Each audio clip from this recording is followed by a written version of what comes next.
Salve, torcedor vascaíno, bom dia! Ufa, que jogo ontem na Arena da Baixada. Estou tão cansado que parece que joguei junto. Parece que eu entrei em campo e disputei essa partida. Como você, torcedor, que acompanhou esse jogo em todos os cantos do Brasil e também no mundo. Que ponto importante o Vasco conquistou ontem. Vou trazer aqui a minha noção daquilo que eu vi ontem no estádio do Atlético Paranaense.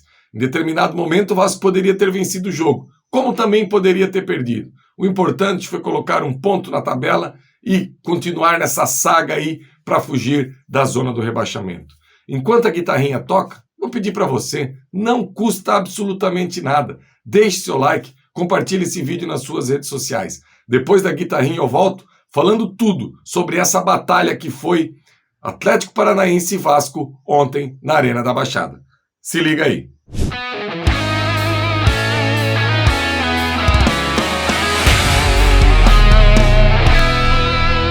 Então, torcedor vascaíno, ontem foi o tal do teste para cardíaco.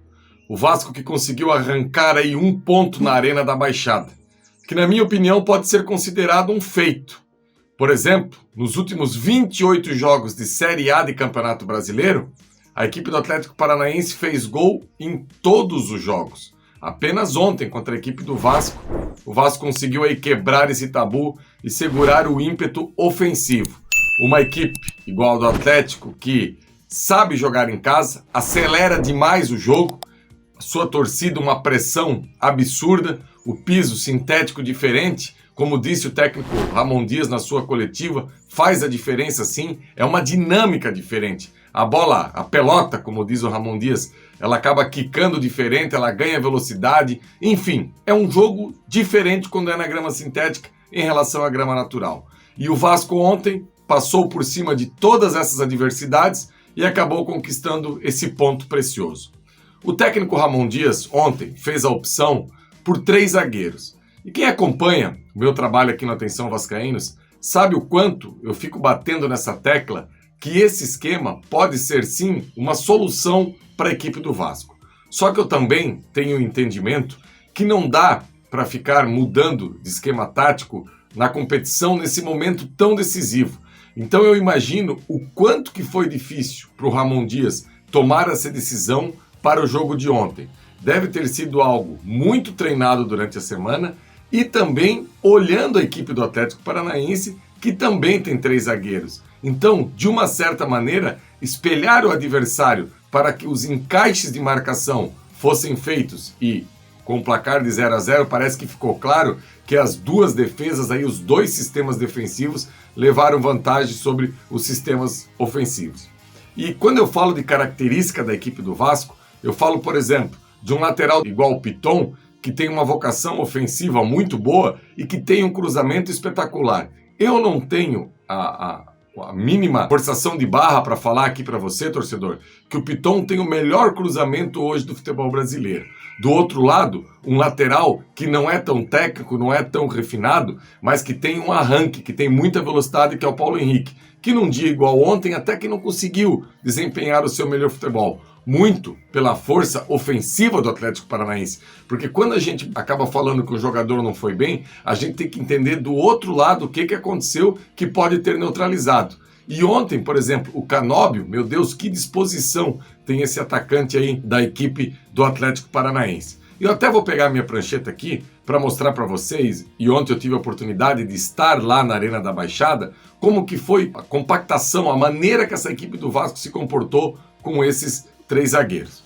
O Vasco ontem saiu jogando com a linha defensiva aqui, com os 3 zagueiros. Num primeiro momento era o Léo Pelé pelo lado esquerdo, o Medel fazendo a sobra e o Maico aqui pelo lado direito. Com aqui o Paulo Henrique e o Piton.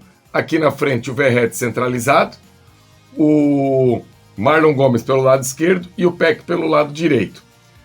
Só que o Atlético Paranaense começou a se aproveitar porque não era todo momento que o Marlon Gomes conseguia fechar aqui para fazer essa linha e neutralizar todo esse espaço aqui que a equipe do Atlético tinha para trabalhar. Então, por exemplo, quando eu falo do Paulo Henrique, o Canóbio caía aqui, o Vitor Bueno acabava caindo aqui e tinha muita dificuldade pelo lado de cá, o Paulo Henrique, para poder segurar esses dois jogadores. E o Maicon é um jogador firme, um jogador muito bom no jogo aéreo, só que é um jogador extremamente lento. Então, o que faz o Ramon Dias num determinado momento do primeiro tempo? O Ramon Dias troca esse posicionamento, traz o Medel para cá, que é um jogador que tem mais velocidade, trouxe o Maicon por dentro e acabou adiantando um pouco mais o Paulo Henrique aqui para frente, trazendo o pack um pouquinho mais para dentro. Em diversas oportunidades era possível ver o Paulo Henrique quase como um ponta-direita.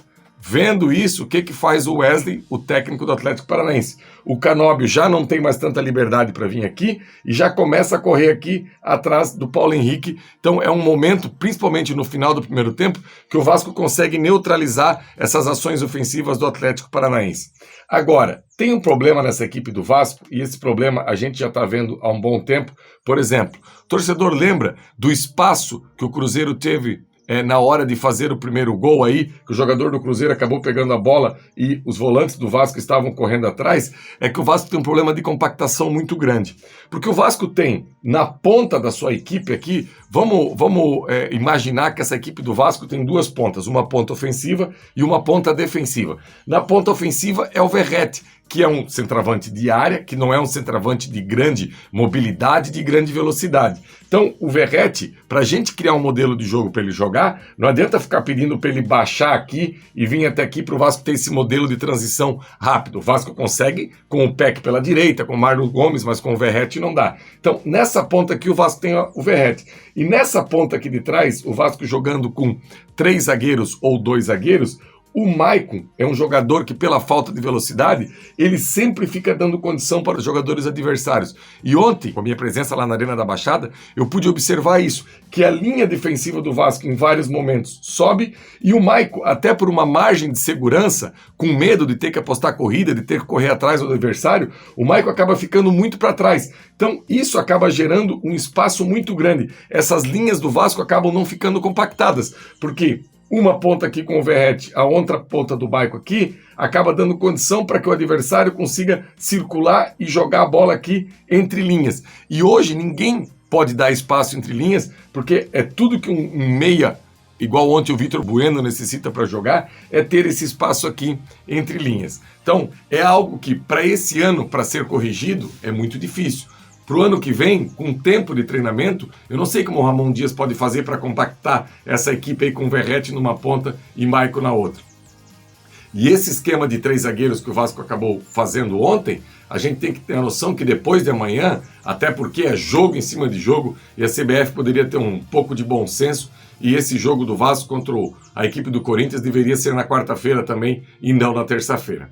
Mas enfim, no jogo de ontem, o primeiro tempo, o Vasco teve 2 oportunidades na cabeça do Verratti. Uma, eu acho que a grama sintética atrapalhou ele, porque quando ela quica, ela acaba subindo demais e ele erra o tempo de bola e coloca a bola por cima. A outra, ele fez o que pôde, cabeceou, a bola acabou batendo no Bento. O Atlético Paranaense também teve a sua oportunidade, num bate e rebate ali, a bola acabou sobrando para o Canóbio, que chapou para fora. No intervalo, nenhuma das duas equipes acabou fazendo nenhum tipo de alteração, e no segundo tempo, o técnico Ramon Dias tentou aí oxigenar essa equipe. E os jogadores que vieram do banco, infelizmente, acabaram acrescentando muito pouco. Vou dar um exemplo para vocês aqui, o Praxedes. Meu Deus, como o Praxedes entrou mal. E eu nem estou falando o lance do gol no final da partida que ele acabou perdendo. Até porque eu não tenho a certeza absoluta se esse gol seria validado. Porque a hora que o Piton toca na bola para fazer o cruzamento, eu não vi esse lance ainda, o replay novamente. Mas no ângulo que eu estava na Arena da Baixada, que era próximo desse lance, me pareceu que a bola tinha saído da linha de fundo. Mas o Praxedes ontem teve muita dificuldade para ter o controle do jogo. A todo momento lento, os jogadores do Atlético vinham, roubavam a bola. Eu já entendo que não é um jogador de grande velocidade. E você jogar num campo de grama sintética que dá tanto dinamismo assim, acabou comprometendo muito a atuação no Vasco do segundo tempo.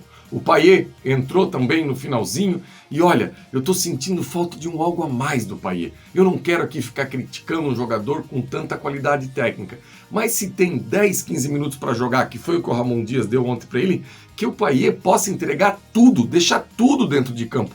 E o estranho é que o Payet, quando estava bem fora de forma no começo, me parecia muito mais aceso do que nessas últimas partidas. É claro que um jogador que tem uma bola parada, um passe, um chute de média e longa distância, a gente tem que ter sempre dentro de campo. Inclusive, no jogo contra o Corinthians, ele tem que ter mais minutagem. Se não sair jogando, mas pelo menos no intervalo, eu vejo que é um jogo que o Vasco vai precisar muito de jogadores com essa qualidade, tipo o Payet. Ontem também achei que o Payet ficou devendo um pouquinho, pode ter um pouco mais de entrega. O Puma entrou na lateral direita no lugar do Paulo Henrique, acabou comprometendo em 2, 3 puxadas de contra-ataque. Aliás, o Ramon Dias deixou claro isso na coletiva e eu tive a mesma sensação que ele e falei ontem no pós-jogo aqui no Atenção Vascaínos.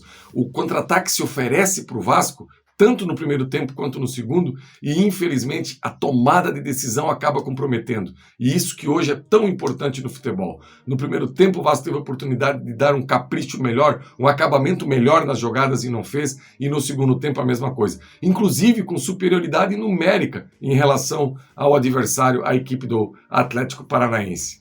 E eu, no final de tudo, eu vejo que é um ponto para ser muito comemorado. A gente tem esse confronto agora contra o Corinthians, depois de amanhã já, e o Vasco conseguindo a vitória, ultrapassa a equipe do Corinthians e dá uma encaminhada boa. Agora é perceber como o Ramon Dias vai montar essa equipe.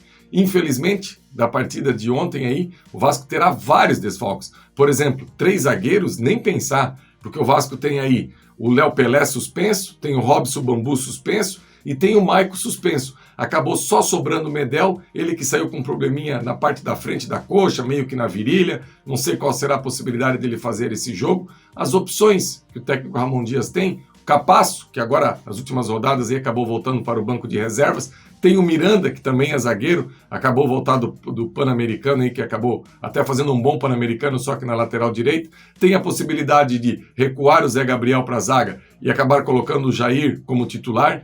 Independente se o Zé Gabriel vai para a zaga ou não, o Jair seria titular no meu confronto, já vou adiantar aqui, contra a equipe do Corinthians. Eu acho que essa questão do Praxedes, infelizmente, não dá para voltar à equipe titular, e o Marlon Gomes é outro jogador que acabou levando o 3º cartão amarelo, então eu acho que o Jair tem que ser titular nessa equipe aí no jogo contra o Corinthians. E na zaga o Ramon Dias vai ter que quebrar a cabeça para tentar montar algo aí que a equipe do Vasco continua com essa solidez defensiva que apresentou ontem contra o Atlético Paranaense. Beleza, torcedor? Essa foi a minha impressão daquilo que eu vi ontem na Arena da Baixada. Quero aqui, antes de terminar meu comentário, fazer alguns agradecimentos. Primeiro, falar dessa semana bacana que eu tive com a presença do Luiz Amadeu aqui na minha casa e também do Rodrigo Santana, membro do canal. Eles que haviam comprado a passagem para o jogo Vasco Atlético Paranaense, que iria ser na última quarta-feira, dia 22, a CBF acabou trocando aí essa data, trouxe o jogo para o sábado, e mesmo assim eles vieram aqui para o sul do Brasil, tive a oportunidade de receber eles aqui na minha casa. Queria inclusive agradecer aí o Rodrigo e o Amadeu por essa lembrança, essa camisa linda aqui do Vasco, galera do canal Atenção Vascaínos, clube de membros que é uma família. Você que tem a mínima possibilidade de participar, que nem agora, final do ano, vai ter um encontro dia 16, no Rio de Janeiro, é muito bacana mesmo, acaba se tornando uma família e é muito bacana essa interação entre a gente e os membros do canal. Agradecer também o Flávio Dias pela coragem de entregar esse canhão que é o Atenção Vascaínos nas minhas mãos para poder fazer carreira solo ontem ali na Arena da Baixada. Eu que já tinha participado de 6 jornadas nesse brasileiro in loco no estádio, mas todas elas sentado ao lado do Flávio. E ontem foi sozinho, o Flávio que teve essa questão, que também tinha comprado a passagem aí para o jogo para ser na quarta-feira, acabou sendo adiado. Enfim, fui ali, acho que consegui entregar um trabalho bacana, espero que todo mundo que viu tenha gostado. E agradecer aí a toda essa família aí do Atenção Vascaínos pela força e pelo suporte. Beleza, galera? Senta o dedão no like aí, compartilhe esse vídeo nas suas redes sociais, que é sempre muito importante para fortalecer o nosso trabalho aqui no canal Atenção Vascaínos. E quero mandar um beijo do fundo do coração ao meu pai, que se fosse vivo, na data de ontem, estaria completando aí 71 anos. Eu não tenho dúvida alguma que o velho Faísca ontem esteve na Arena da Baixada, junto com essa trinca de zagueiros do Vasco, à frente do Léo Jardim, rebatendo todas essas bolas, tirando o perigo ali da área. Ele que era um vascaíno maluco fanático que passou essa paixão para mim. Beijo, pai. Esteja você onde estiver. Te amo e tenho certeza que você está muito orgulhoso de tudo isso que você está vendo aqui, aí de cima, vendo aqui embaixo. Valeu, galera. Tamo junto. Até terça-feira no pré-jogo Vasco e Corinthians aqui no Atenção Vascaínos. Abraço. Levantamento para Roberto Dinamite, sozinho. Atenção, vai enfiar. Gol!